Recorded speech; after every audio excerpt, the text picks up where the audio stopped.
mundo ng social media sa pagitan ng mga vlogger o kung sino pa man, ito lang hong maiiwan ko sa inyo, no? Ito lang hong maiiwan ko sa inyo. Napakarami ho nating laban na pinagdadaanan.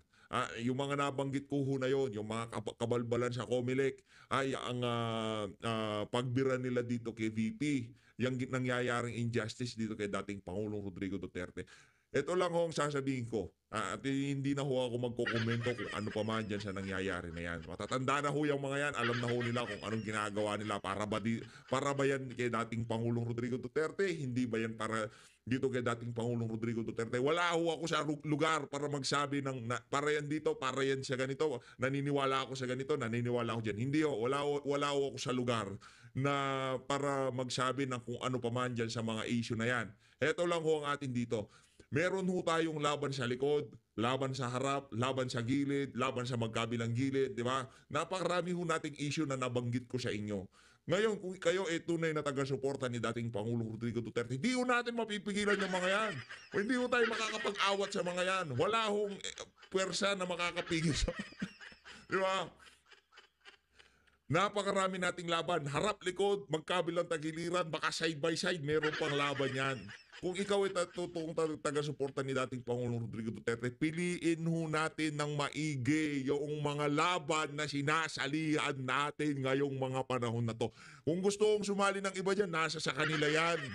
Desisyon ho nila yan. Diyan ho nila gustong ubusin ng kanilang enerhiya sa pang-araw-araw nilang pamumuhay. Nasa kanila yan. Pero tayo ho dito sa PH Update, siyempre uubusin ho natin ang ating enerhiya doon sa mga bagay-bagay na sa pagdating ng mga susunod na panahon, magbibinipisyo yung ating mga pinaglalaban. Ano yan?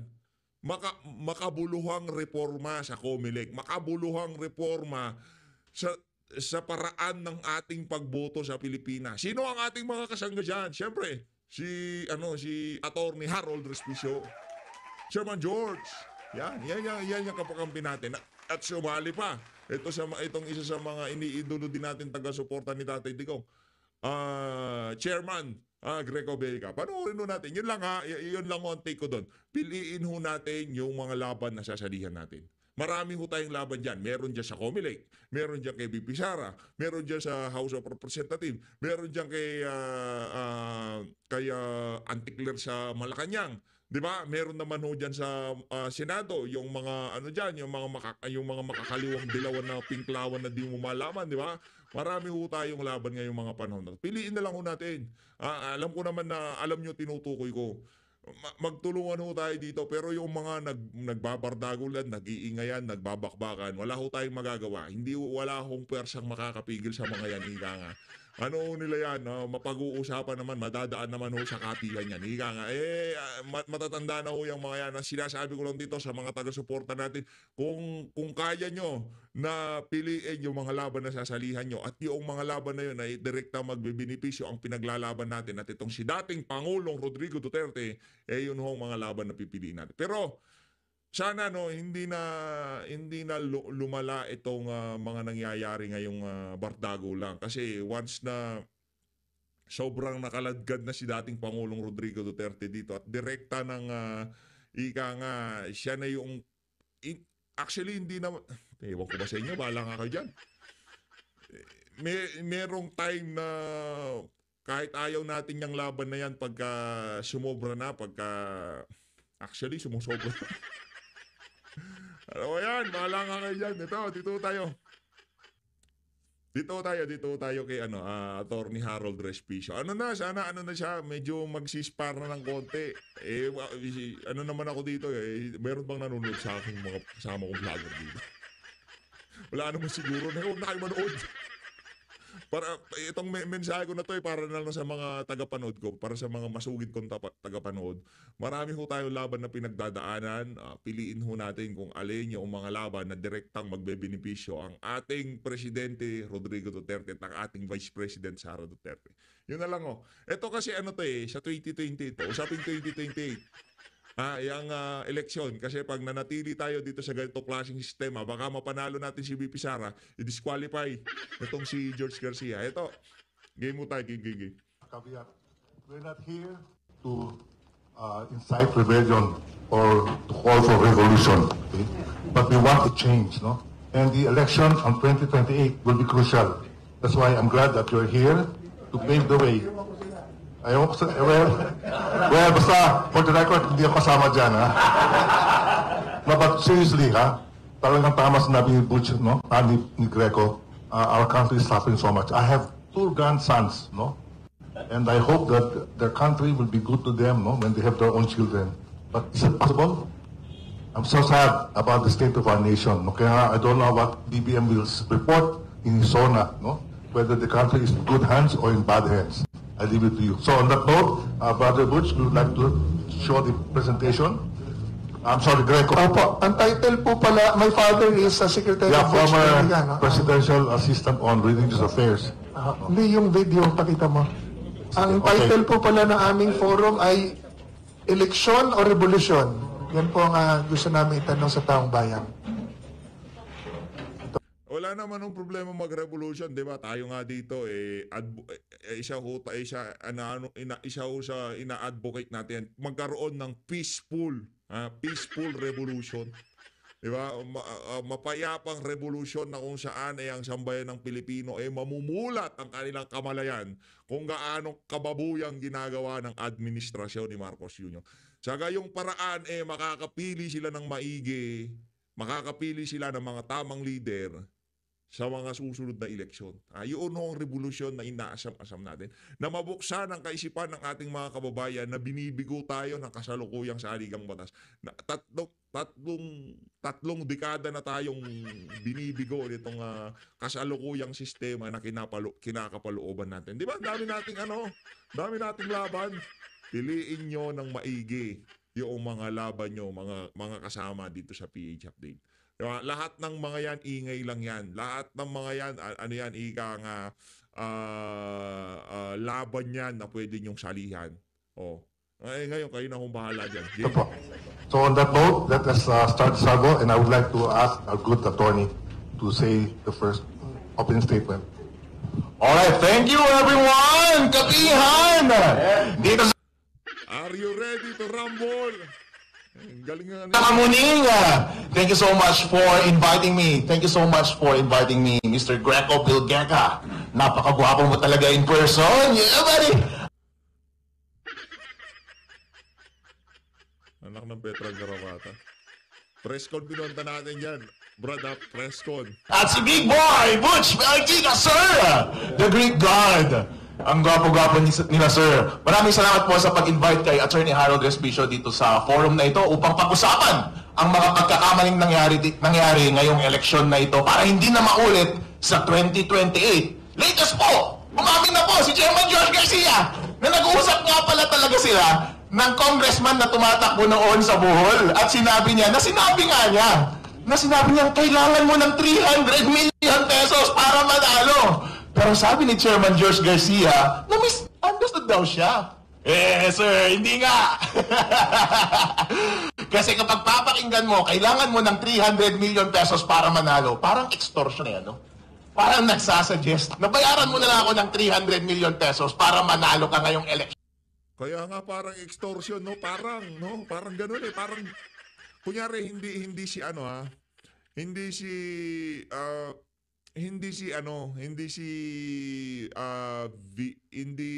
George Garcia nagsasalita. 'Di ba? At hindi yung kandidatong congressman sa Bohol. Parang 'di ba parang extortion, parang nangingi ng pera. Hindi parang halimbawa hindi ito usapan ni George, 'di ba? Tsaka yung kandidato. Parang extortion ang dating. Pero pagka sila dayain na lang natin ngayong eleksyon. Pero misunderstood daw si Chairman. Ang ibig sabihin daw niya, yun daw ang magagastos mo sa eleksyon na ito para manalo. Pero sir, ang allowed na gastos lang ng isang congressman ay 3 pesos kada botante. At 300,000 lang ang botante doon sa distrito niya. Ibig sabihin, ang gastos, 900,000 lang dapat. Bakit mo sinabi 300 million? Sir, hindi nga. Sir, pagkatapos ng pag-file namin sa Supreme Court, marami pong lumalapit na report kay Attorney Harold Respicio na pareho po ang experience. At sir, merong na-record na mataas na opisyal doon sa COMELEC, wag muna nating banggitin ngayon. Dahil yung record na yan ay lalabas. Meron po, napatunayan po na tumanggap na 25 million pesos mula sa isang local candidate. Ang problema, tumanggap din mula sa kabilang kandidato. Lagi tayo dyan. Alam problema ho dito sa ating nakikita parang mas marahas pa ho ang nangyayari na to kaysa kay ano pangalan nun? Yung si ano nga yung pangalan ng COMELEC ano na yun? Commissioner? Kalimutan ko. Problema ngayon, sinisigil na, sir! Nasaan na? Yung ibinayad namin sa inyo, sabi, i-refund na lang daw. Pero daw, ang problema, nabayaran na daw yung mga ibang commissioner. Abangan po ninyo, lalabas po yung recorded na video na COMELEC Commissioner Andy Bautista. Di ba? Mas ano pa ho siya Mas masahol pa ho kay kay Andy Bautista itong si George Garcia. Si Boy Latigo, naalala niyo yun? Si Boy Latigo. Nasaan na kaya yung asawa nun? Di ba? Mas masahol pa ho itong si George Garcia. Tandaan niyo yung sinasabi ko na to. Kay Boy Latigo, mas matindi pa ho. Kasi ano na to harapang 300 million ang binabanggit niyang mga figure sa mga nagkakartisikol sa kanya, di ba? Dito doon sa kandidato. Ano yun? Gastos niya sa pangangampanya o kung ano pa man, yun ang paliwanag niya di ba? Tapos todo tanggol siya dyan sa Miro system na yan na kung saan ngayon nakita natin napakapalsipikado ng sistema na yan. Yung consolidation server na tinutukoy niya wala naman palang ganon. Sa usapan, bigla silang nagsingit. Pambihira. Yan. Ang problema po, sabi, bawin na lang ako sa protest. Nag-protest ka naman Kaya pala nagkabali-baliktaran na yung resulta ng eleksyon ngayon. May nanalo, nakasingil na yung nagbayad, pero babalik ta rin sa uli para mabayaran din yung kabila. Wow! Mga taga-COMELEC, ano ba naman yan, sirs? Ngayon po, pinag-uusapan po natin ang mga pagkakamaling nangyari ngayong eleksyon na ito. Kung titignan po natin itong context na ito, mga aligasyon na pambabayad sa COMELEC at doon sa obserba mismo doon sa ground na irregularity sa pagpapatakbo ng eleksyon, everything comes together. Ang una pong obserbasyon ay yung maling paggamit ng software. Ang sabi po ng batas, ang software na dapat tatakbo sa makina ay yun ang ma-audit. Pero iba po yung inilagay sa makina. Kapag iba na po ang version, at iba na po ang hash ng software na yon. Iba na po yung nandun sa loob ng makina. Chairman George Garcia, tanong ko po sa inyo, nandun ba sa loob ng software yung daya? Ipakita mo na lang kaya yung software, i-open source mo at kami ang mag-aral, makita natin kung ano ang nasa loob nun. Ang isa po pong pagkakamali na naobserbahan ay yung transmission. Ang sabi po ng batas, dapat dire-diretso mula sa independent automated counting machines papunta sa mga servers. Sabay-sabay, COMELEC servers at sa mga transparency servers.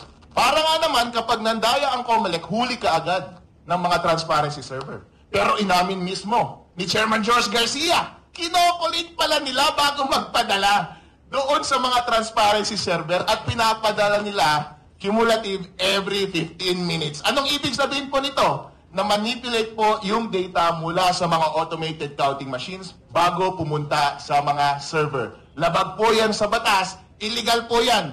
At yun po yung dahilan kaya pinapadisbar natin si Chairman George Garcia at mga commissioner. Yun po ang dahilan kaya nananawagan tayo sa National Bureau of Investigation para investigahan ang kanilang illegal na paggamit ng software, illegal na paggamit ng computer equipment na nag-interfere sa ating election process dahil yan po ay krimen. Yan po ay paglabag sa batas ng eleksyon. At kayo mga commissioner, kayo ang responsible ng pag-implement niyan. Dapat po kayong makulong. Ngayon po, itong suggestion ng grupo ni Mr. Greco Bilgega na gumawa ng manual counting alongside sa automated counting machines at gumamit ng blockchain para secure yung transmission at ma-maintain yung integrity ng data, consistent po yan para maiwasan itong mga nangyari na daya na ito. Ang una po kasing daya na pwedeng mangyari at pinakamadaling gawin ay yung naobserba natin na itatanim na mismo sa software yung daya. Kasi baka nasa 3.5 na mismo yung daya. Pero Kapag manual counting mo yan, syempre, nawala na yung opacity. Transparent na. Makikita na natin mismo yung mga balota. Ang tao po, kapag binidyo mo dyan, yung mga election board, yung mga watcher, makikita nila, yung mga balotang binabasa nila, nakikita natin kung nandaraya, makikita natin kung totoo ba talaga yung bilang. Kaya yung problem number 1, maiiwasan po kapag ginawa natin yung manual counting sa araw ng eleksyon. Ang pangalawang problema po ay yung problema sa transmission at pag-maintain ng database. Masolve po yan ng blockchain. Kasi po ang solusyon ni Mr. Belgica ay diretso mula sa automated counting machine, diretso kaagad sa blockchain. Ang blockchain po kasi, wala pong isang entity na nagkokonto niyan.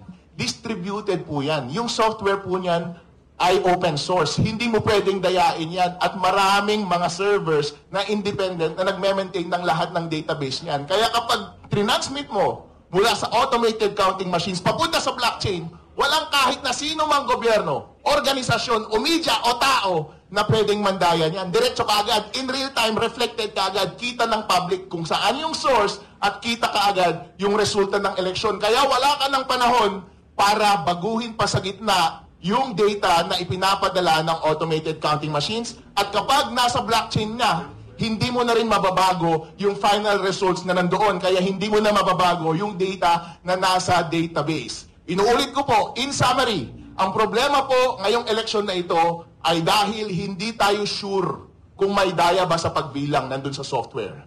Hindi tayo sure kung may daya ba sa pag-transmit dahil inistorbo nila yung data mula sa source automated counting machine papunta sa mga servers. So pwede nilang i-manipulate sa gitna. Number 3, kapag nandun na sa mga servers, may mga database yun, pwede mo pa rin baguhin kahit nandun na sila sa loob. Lahat po yan maiiwasan dahil yung software ay mabe-verify natin through manual counting, yung transmission at database ay maproprotektahan natin dahil po ang isang blockchain ay immutable yung transmission, immutable yung database, hindi po yan mababago. Kaya po, kapag natupad ang suggestion ni Mr. Greco Bilgueca na ayusin ang ating eleksyon sa susunod sa pamamagitan ng paggamit ng parallel manual counting in addition doon sa automated counting ng ating boto at Yan na yan ho ang gusto nating mangyari. Yan na yan ang gusto nating mangyari. Dapat ho talaga.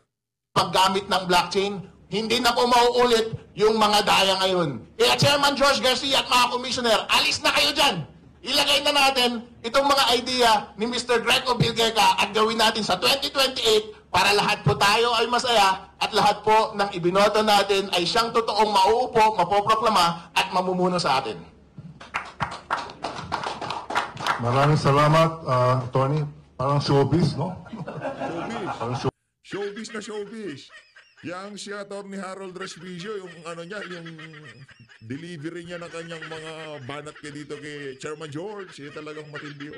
Pero bilib ako dun sa yung ano opening salvo . Ang dami mo pwedeng sabihin kay Sir Greco, maprinsipyo, mahusay na naging commissioner ng ano nung pinamunuan niya dati. Kaso po, di ba naman ganon? Anak ng toko, oo. showbiz. No, but really, seriously, that is a very serious allegation. Okay? So on that note, I'll just ask a question now before we call the others. May possibility ba na mabilang ulit at malaman kung sino talaga nanalo for the next, at least within the next 3 years, may makakaupo pa rin? Pangalawa, ano kaya magagawa ng bagong kongreso, the new Congress, the 20th Congress, with regard to this? Yun lang po.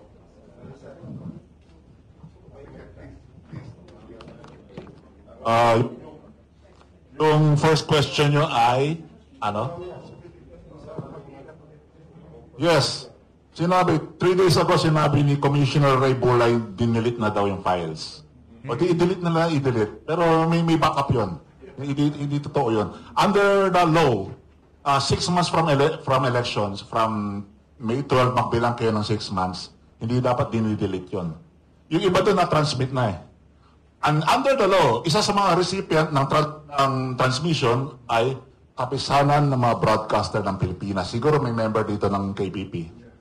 So, hindi nyo kailangan humingi o mag-ask permission sa COMELEC na bumitaw sa non-disclosure agreement. Kasi yung mga watchdogs, PPCRV na AMFREL, nakapirma sila sa non-disclosure agreement.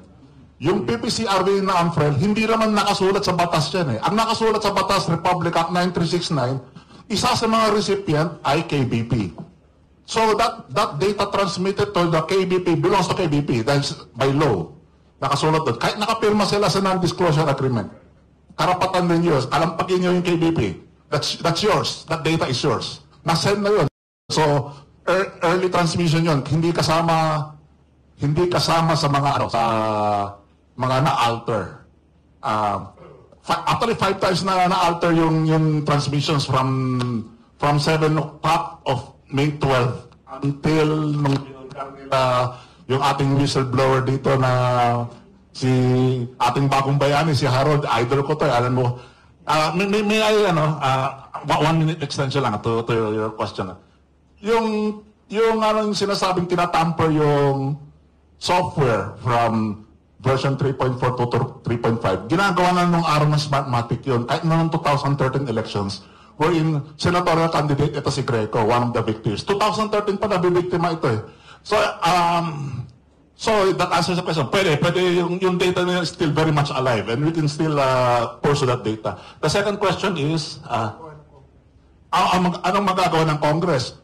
Unang-una, sa topic natin ngayon, election or revolution, magkakaroon ng election doon eh. Habang nagre-revolution tayo, magkakaroon sila ng election doon for the speaker. Right now, just yesterday, nagkakagulo na eh. Kung sa pagpili ng speaker, crucial yun. Tapos, yung electoral committee, meron sa Kongreso na Committee on Suffrage. Sana yung mapunta doon sa Committee on Suffrage ay isang malinis na congressional representative. At doon tayo magpa-file ng ating mga follow-ups para i-pursue itong yung katanungan ni Sir Rod. Chairman Garcia, ang kapal ng mukha mo. Nako, Chairman Garcia. Umarap ka sa amin.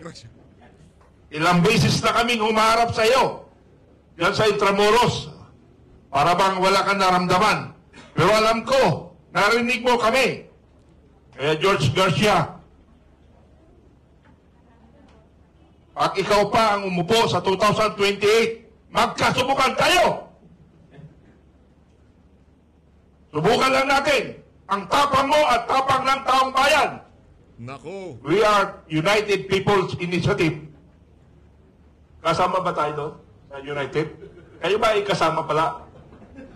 Hindi, matanong kayo kasi baka sigaw ka ng sigaw dito, ako lang palang People's Initiative na ako lang nag-iisa. Pag sinabing People's Initiative, tayong lahat, di ba? Tama hindi? Tama hindi? Okay, tama. George Garcia, taong bayan, ang kalaban mo. Ang kapal mo. Umarap ka. Sagutin mo ang lahat na mga akusasyon sa'yo. Ang mga tanong sa'yo, sagutin mo. Napakawalang iya mo. Hindi mo kami pinapansin. Taong bayan kami, nakikiusap. George Garcia, kami pong mga Pilipino na humihiling ng katahimikan. Ayaw namin ng gulo. Kami ni Sir General Simoy, tapos na kami sa gulo. Baka itong aming huling hininga namin ay mapupunta pa kami doon. At kasama si Attorney General, yung nasa kanan po, bagong dating. Siya po ay isa po siyang general na abogado rin. Isa rin siyang biktima. Isa rin siya sa biktima ni George Garcia. Ay, paras pala kayo, no? Magkamag-anak sila ni George Garcia. Pero si Sir na lang mamaya magpapaliwanag yan, ano? Si Sir na lang papaliwanag. Ako, ang ini-discuss ko na lang, yung kapal ng mukha ni George Garcia. Kasi pag nagpaliwanag pa ako, baka bukas tayo matatapos kasi lahat magpapaliwanag sila, di ba? So ang akin na lang sasabihin dito, Attorney George Garcia, ang kapal ng mukha mo talaga. Ayaw mo kaming harapin. Harapin mo kami. Kung tunay kang Pilipino, harapin mo Kami ay humihiling ng tamang kasagutan. Yan. Ang problema sa'yo, may nakatutok na kutsilyo yata sa likod mo eh. Kaya hindi ka yata makapagsalita. Nako, kutsilyo. Ayun lang ang aking akala, ha? Pero nakikiusap ako, Attorney Garcia. Sana lahat ng mga kahilingan ng taong bayan, ng Pilipino, sagutin mo, harapin mo. Huwag kang matakot. Kasi kung hindi mo harapin yan, pag ang Pilipino nagalit, sinisigurado ko, may kalalagyan ka. Pero ninyo sa inyong revolusyon na. Revolusyon tayo! Di ba? Revolusyon para sa Comelec, para magising. Dapat peaceful, walang violente, sir. Huwag ganun kasi masama yun. Makukulong tayo dyan. Hindi maganda yung mananawagan tayo ng kaguluhan para pabagsakin ng kung sino man, di ba? Magkaroon tayo ng peaceful revolution na doon sa pamamagitan ng revolution na yon, mabubuksan ang kaisipan ng sambayanan para magkaroon ng tamang desisyon sa mga susunod na panahon para makapili ng tamang leader. Yun ang tamang revolusyon na gagawin natin. Di ba? Mabuksan ang kamalayan ng sambayanan na itong kasalukuyang saligang batas, matagal na tayong binibigot. Kailangan na nating bisitahin yung kanto na kung saan mapag-uusapan kung ano yung mga pwedeng palitan, dagdagan o kung ano pa man. Hindi sa panahon na to. Sa panahon ni VP Sara yun. Naman sa'yo po rin natakot tayo sa revolusyon. Bakit? Ang revolusyon ba ay ibig sabihin makipagpatayan tayo lahat? Yun bang ibig sabihin nun? Hindi. Revolusyon sa Comelec na dapat mag-isip sila, sagutin nila yung mga katanungan natin. Yun ang point namin. Kasi, nahirap. Lagi na lang panakot yung batas. Yung batas, tinatarantado nyo ang batas.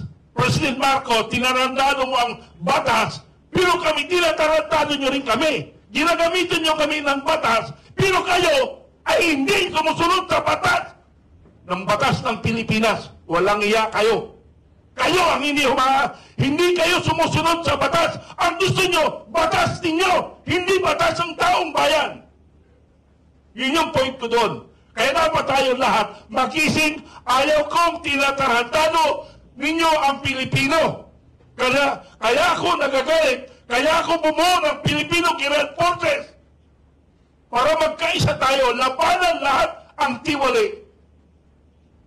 Ngayon, di ba, may mga pakiramdam tayo na baka masali tayo sa gera. Di ba? Naramdaman natin kung nanonood tayo ng Sokmen o media. May gera. Pero ang bayang Pilipinas, parang walang naramdaman nangyayari sa bansa. Because they are busy for political activities. Sirain ang lahat ng kanyang kalaban. Ganon ang Marcos administration. Napakawalang iya. Ang administrasyon na ito, mula ako pinanganak 1960, ang edad ko ngayon ay 65 years old, ito lang administration ang walang hiya. Bakit ko nasabi yun? Tagal ko na subaybay eh. Yung ama niya, sinuportahan ko yan. Nung election, 2022, 6 million more or less ang naitulong kong boto sa kanila. According to my ground commanders, sir, more or less 6 million kami na tumulong. At kami ay nangangampay na magkasama kami ni General Simoy. Pero winalang iya kami. Kaya ako, nung pumasok na 2024, dahan-dahan na ako nagsalita laban sa Marcos administration. Laban sa Marcos administration. Kaya, mga kababayan ko, in regards to yung napipintong giyera, para makasubaybay lang kayo sa mangyayaring gagawin ninyo kung sakaling mapalaban tayo ng giyera, may lecture po ako, training, online. Panoorin nyo na po sa YouTube ko, Makabayan Informative Channel. Nandoon yung lecture ko kung anong gagawin natin in case of war. Mayroon akong